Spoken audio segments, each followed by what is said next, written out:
We acknowledge the lives lost to suicide and recognise those who have survived suicide attempts and those who struggle today or in the past with thoughts of suicide, mental health issues, and crisis situations. We acknowledge all those who have felt the deep impact of suicide, including those who love, care, and support people experiencing suicidality and those experiencing the pain and bereavement through suicide. We respect collaboration with people who have a lived or living experience of suicide and mental health issues and value their contribution to the work we do. Personally, I couldn't cope with the shame. It was like toxic shame. It became a part of me that this is who I was. Felt like that was a part of my whole identity. Welcome to Holding On to Hope, a series that shares the stories of everyday Australians that have experienced moments in crisis and found a path to support. Whilst all of the stories shared offer hope and inspiration, at times you may hear something you find triggering. If you or someone you know needs crisis support, please phone Lifeline on 13 11 14, text 0477 13 11 14, or visit toolkit.lifeline.org.au for Lifeline chat service, which is 24/7. Hello and thank you for joining me. I'm Ruben and I'm a volunteer telephone crisis supporter at Lifeline. I'm one of the voices you may hear if you call for support. At the age of 15, I lost my dear father to suicide. Ever since that fateful day, I always wished my father had the opportunity to talk to someone like me when he needed it the most. 13 years later and 4 years into my journey with Lifeline, I'm now part of that opportunity, and this is why I'm so passionate about hosting this series. If you're not quite ready to talk, perhaps you'll find comfort by listening to the stories of people who have experienced the value of reaching out for help. Single mum Nicole was inspired to become a Lifeline crisis support worker after her own experience with suicide ideation. Nicole experienced an elongated battle with workplace bullying and victimisation. Hi Nicole, thank you so much for joining me today. You're welcome, Ruben. It's a pleasure. I'd like to invite you to share whatever you are comfortable in doing so about your teenage years and your first attempt. Yeah, sure, Ruben. When I was about 17, I was in a relationship with a much older guy and had a pregnancy and an abortion, and all these horrible things happened to me. And I decided to OD on my dad's Valium, got my stomach pumped and was taken off to a psychiatrist to make sure I was okay. But that was the only help I got. Like, it was never spoken about. There was no support in my community from my family. I was just had to deal with it for the rest of my life, really. Could you just describe what thoughts that you were experiencing? I was so shamed about what I had been through and how I could be judged by, imaginary people. I didn't even know who was judging me, but it was just society and the culture where it was seen to be, something you just didn't speak about. And shame is like that, it thrives on silence. Very, very dark times for me. I ended up drinking a lot as well and taking drugs. How was that for you, being alone in that process? Well, drinking and drugs became a part of my life for a very long time after that, which was quite common in the 70s, heavy drinking and drug use. And I had a really good job after that, and I went on to do some really good things. But personally, I couldn't cope with the shame, and I keep on going back to the shame. It was like toxic shame. It became a part of me that this is who I was a person who had got pregnant and had to get an abortion and, took drugs and alcohol and tried to kill herself. I felt like that was a part of my whole identity. And really, I was a very innocent, lovely, good person. And it breaks my heart to think about that little girl, really, who had to go through all that stuff. It's just heartbreaking. Later on in life, you experienced 10 years of workplace bullying and a string of alleged sexual harassment and assault. Can you share with us how these events affected you? Ruben, it was in a workplace where I was running a business of my own, and I had some women employees, and one in particular had been allegedly sexually assaulted, and herself and me had also been sexually harassed over and over and over. And we tried to report it through the proper channels. we did the right thing. And then the organisation in that we're talking about, that we won't talk about, they decided that this was, too much for them to think about, and they wanted to protect the people that had done it, I suppose. And so they tried to cover the whole thing up. And so there was a whole string of incidences where we were kind of bullied and victimised and eventually driven out. I actually had to leave that organisation because it just was soul destroying and affected my mental health really, really badly. Can you explore a bit more what that was like, without obviously mentioning any names or particular people, but how that all evolved over that time? I was running the business of my own, so I had a lot of money invested and a lot of time and love had gone into it. So I had to protect that at the same time. So it wasn't like I could go off on workers' comp or, sick leave. I had to keep on working.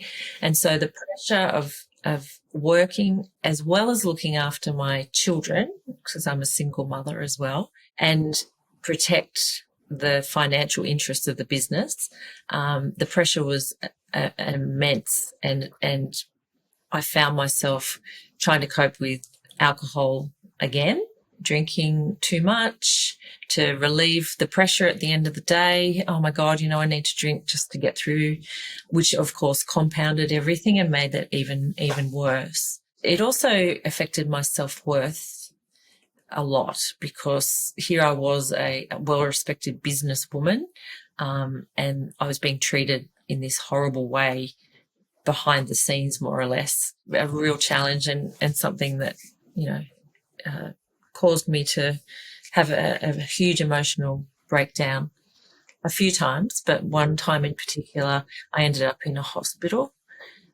where I had to get therapy, and they told me I had PTSD.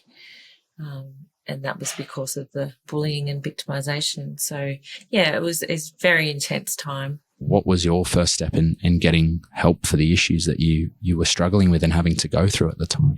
I did actually ring Lifeline at one of these lowest points, I think around the end of 2018, but I cannot remember the phone call at all, like no idea what I said or what was said to me. I just remember it was a lovely lady that kind of talked to me and got me more grounded. I also reached out to the local hospital and the mental health unit. A friend rang them, and I ended up speaking to a really lovely nurse who asked me about if I was thinking about suicide. And I said, yes, I have been. She asked how I was going to do it, and I told her how. I had kind of, an idea of how I would do it. And she ended up ringing me, constantly to check on me, which was amazing. Like, that kind of support in our community was so good. And she actually suggested Lifeline as well. So all these things made me, realize that Lifeline is always there. Like, I didn't really think about it that much before. We hope you're enjoying this episode. Lifeline's new support toolkit makes it easier to care for family, friends, and loved ones, and look after yourself along the way. Visit us at toolkit.lifeline.org.au. Now, back to the episode. When you made that call to Lifeline for the first time, what brought you to make that call? Somebody suggested it, and it was something that was really hard for me to do, because I thought that you could only ring Lifeline if it was like life and death right then, and then somebody would come and save you. I didn't actually realise it was a crisis line. I didn't understand what a crisis was, and I also didn't relate it to myself. I was in this state where I wasn't thinking very well. So I thought, I don't need Lifeline, but when I rang, I realised that, yes, my feelings that I was going through were actually extremely dangerous to myself. Are you able to sort of share with us and sort of try and place the call at Lifeline to sort of where you are, I suppose, right now in your journey with mental health, and what's that been like for you? Well, I suppose calling Lifeline was the start of me reaching out to somebody who was going to offer some empathy to my situation, because before that I felt like I was a bit of a burden. Like this had been going on for years, all this trouble that I was going through. And I felt like I'd worn out my friends' welcome, and, I was trying to juggle kids and sports and school and, business. And I just felt like I was trying to do everything at once and juggle everything. And I didn't want to put this extra burden, on my friends who, had enough on their own plates. When I rang Lifeline, it was somebody who really showed me some care. Like I said, I don't remember exactly what they said, the beautiful lady that talked to me. All I remember is the feeling of relief of, there's actually other people that understand all this that I'm going through, and that I'm not alone. That kind of led me on to getting more help, like ringing the local hospital and talking to the mental health unit, and then checking myself into a hospital. So it was like a string of events that happened after I rang Lifeline that really got me to get some serious help. It was kind of the catalyst that allowed me to see that there was a way out of this, because my mental health was pretty bad. And that's quite shameful in itself. I find I felt quite shamed about what was going on with my mental health, because I wasn't myself. I was, displaying a lot of signs of losing control, I suppose, would be how you describe it. I suppose it was good you touched on earlier what people think. I always think that when it comes to Lifeline, and this full and well, there is no judgment there. There is no bias. Your story is your story, and we'll respect that. And when you do call our number, as you would know, we'll be there for that person, for whatever it is for. We're really that crisis support line that's always there. And I'm so glad for yourself and where you are today that you did take that opportunity. And for anyone that's listening or watching now that feels like they need to give Lifeline a call, please do so. You will get to experience someone on the other end of the line that's really wanting to be there for you. When people do ring Lifeline when I'm on the phone, that is often the first words somebody will say is, I don't know if I really should be ringing, or I just need a chat. Once you dig deeper, you find out that they really are in crisis. But a lot of the time people think that they don't want to bother anybody. That seems to be very common. On yourself and where you've been since that call, and over time, what has life been like for you since? I got out of the situation in the business where that other horrible victimisation and harassment happened, because I had to look after myself and put myself first. But I was lucky enough that I could leave. I know a lot of people can't leave those situations. So I feel very grateful that I was in a position that, I could get out. So now I'm starting up another business and doing Lifeline. I probably do about 3 shifts a week. The connection that we've had to strangers, just by listening and identifying parts of the story and the emotions that they're going through and the challenges they're facing. Yeah, and it's special in the sense that you have experienced both sides of Lifeline and Lifeline's 13, 11, 14. You've seen, heard, and been able to call and experience. It is a very unique perspective that I certainly haven't had. But for yourself, again, that feeling of healing, but also giving and feeling, it really rings true. If you were to touch on a bit more, and happy for you to go broader outside of the work that you do for Lifeline. And I know you touched on starting your own business, but what do you do in your sort of day-to-day life that helps you manage the frequency and the severity of the difficult days that you might have? I'm a yoga teacher, so that helps me a lot. I meditate. I do even just breathing, practice pranayama, which we do in yoga. It helps to ground me. I meditate as soon as I wake up in the morning to kind of connect me and ground me. I don't wake up and just go straight onto my phone or do something busy. I make sure that I spend some time trying to just get out of the nightmare stage, I call it. I still have nightmares. I'm also an EFT practitioner, so that's tapping. So I do a lot of tapping in my body, tapping my emotions. So that's a really good tool to use. What does that involve? EFT is emotional freedom techniques, and we tap on meridian points in our body. So chest and head and hands and collarbones. There's a kind of a sequence, and we say it's like bringing out the negative emotions and the negative part of your issue or problem. And as we speak it through and tap on the points, it allows the emotion to be processed through your body and mind. So sometimes, you know, when we go in fight or flight or freeze, we get stuck in it. Well, this allows us to bring that emotion through us and out of us, and then get the messages that are meant for us through the emotions. I hope that makes sense. No, it does. It does. Doing those things, do you find that is helping you through? And do you have anything else? If you could share with us anything else that you do today? I still see a psychologist because I've still got a bit of PTSD symptoms. The thing that's helped me the most is that I don't drink alcohol anymore. I've been over 2 years absolutely sober. It's the best thing I've ever done. I recommend it to everybody. And I drank for a lot of years, as have most Australians, I would expect.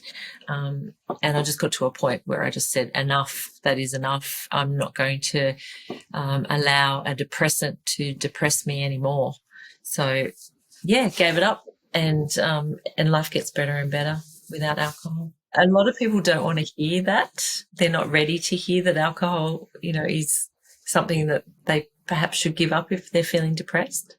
But I'd say it's the number one thing that should happen if somebody's depressed. And I'm not preaching to anybody. I'm just saying from my own experience, that's how I feel. I suppose for your sake, the impact that it's giving yourself, but the other things that you're doing, like working for Lifeline, you know, doing the stuff that you are doing for EFT and what you do in that space, but also for the life and the business that you continue to lead, you know, keep doing you, because I think it's, you know, amazing what you do, and to hear it firsthand, to hear your story and obviously what's next for you. To someone who is listening right now that resonates with your story, what would you say to them? Don't be afraid to reach out for help. There's no shame in reaching out for help. And if there is any shame within you, if it's brought out into the light by speaking to somebody with empathy, who has empathy for your situation, it can heal you greatly. It's all about connection, you know, connecting with other people and being vulnerable enough to connect with other people. And it takes bravery to do that, but I think it's really important to realise that you're not alone, and we're, you know, this world is full of billions of people, and we all need to be there for each other. What's next for you, for Nicole? I'm just excited for life now. I feel like I missed out on years and years and years of living because of, you know, my mental health issues brought on by different situations, which can happen to anybody. I just want to do amazing things for the community. I'm so excited to start a new business. I've got 3 amazing children in their 20s, enjoying, you know, like I've got 1 grandchild now, so I'm just so excited that she's come along. Just loving life at the moment. It's so good. Thank you so much for sharing your story and being part of the Holding On to Hope podcast. I really appreciate it. And thank you for all your work in supporting others in their journey to find help and connection. It's a pleasure. Thanks for listening to Holding On to Hope, the podcast.